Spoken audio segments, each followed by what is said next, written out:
Now let's learn about the exchanger. In Java, an exchanger refers to a synchronization point at which threads can pair and swap elements within a concurrent environment. The Java util concurrent exchanger class facilitates this functionality. The way this works is that two threads can call exchange method on the exchanger object, passing the object they want to exchange. Why and when to use exchangers? Exchangers are useful in scenarios where two threads need to synchronize and exchange data before proceeding with their respective tasks. For example, imagine you have a pipeline of processing steps and each step is executed by a different thread. In such a case, you might want to use an exchanger to exchange data between adjacent steps in the pipeline. So, how is exchanger implemented in Java? Exchanger is part of Java util concurrent package. Exchanger is a class and it does not implement any interface or extend any class. Also, exchanger is not implemented by any other class in Java. It is a standalone class which is specifically designed for synchronizing the exchange of data between two threads. The class has two important methods. First is exchange, which takes an object, and this method is used to perform a blocking exchange operation. It waits until another thread arrives at the exchange point and then exchanges the object X provided by the current thread with the object provided by the other thread. It returns the object provided by the other thread. If the other thread has not arrived yet, the current thread will block until it arrives. The other method is the exchange variation. It's an overloaded method which is going to accept an object, and other than that, it will also expect us to pass a timeout. It's similar to the above one, except it has a timeout parameter. If the other thread has not arrived at the exchange point within the specified timeout duration, a timeout exception is thrown. Now let's have a quick code demonstration which will show us how we can use exchanger in our code. So here we are in the concurrent collection package. Let's create the class. Let's call this as exchanger demo. So what we are going to implement is two threads. Let's call them as first thread and second thread. And then they will have an exchanger at their disposal using which these two threads will be exchanging certain information with each other. So let's start by implementing the first thread. Let's call this as class first thread implements runnable. So let's implement the run method.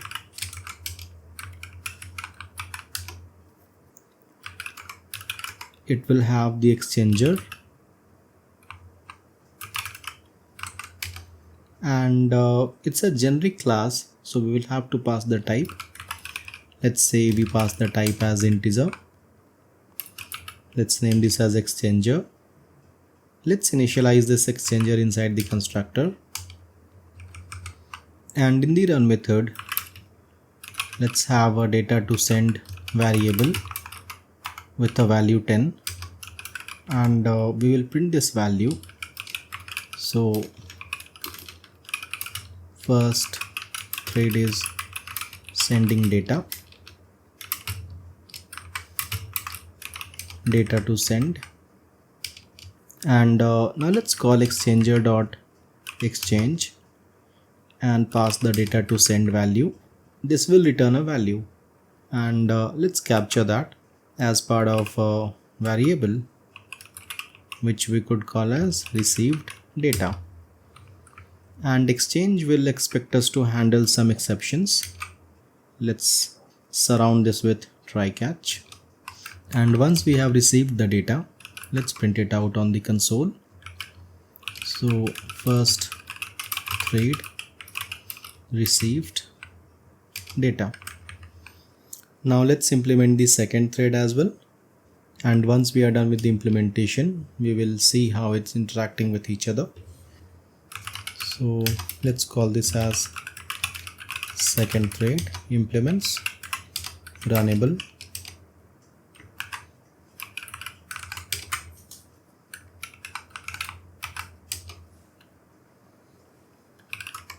Let's have the exchanger here as well,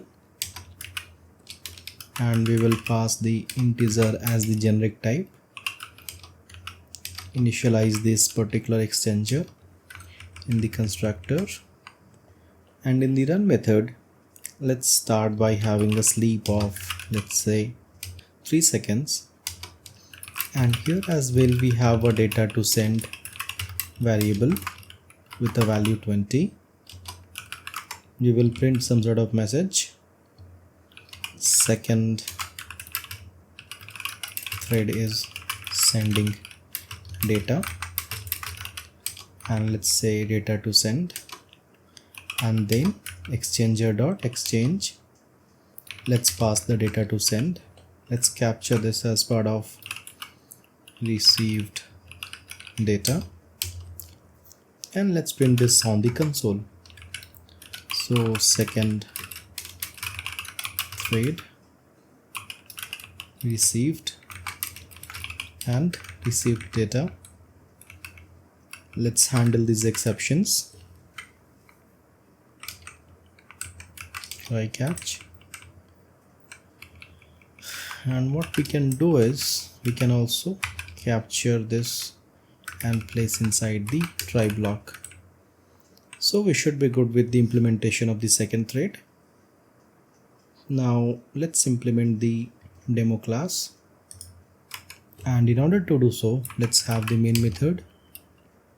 In the main method, let's have the exchanger, new exchanger, and we will be creating 2 threads. So first one, new thread, and first thread, let's pass the exchanger because the thread is going to expect us to pass the exchanger object. Let's do the same for the other thread as well. Let's call this as 2. We will start these two. So 1.start, 2.start. So this should be second thread. Now we will run this and see the output. So we can see that we are seeing first thread is sending data and second thread is sending data, and second thread received 10, that the first thread is sending, and the first thread received 20, that is the second thread sending. But there is a key information that we must notice. Please note that in the first thread we are sending the data right away, wherein we are calling the exchanger.exchange. But in order for this exchanger.exchange to be executed, the other thread should be able to receive it. That means as long as the other thread is not calling its exchanger.exchange, then in that case this thread will be blocked. And what we are seeing in the second thread is that before calling exchanger.exchange, we are putting a sleep of 3 seconds. So that is the reason we are observing a delay, because thread 1 here is blocked for 3 seconds, because when the execution comes inside the second thread, it's sleeping for 3 seconds before calling the exchanger.exchange.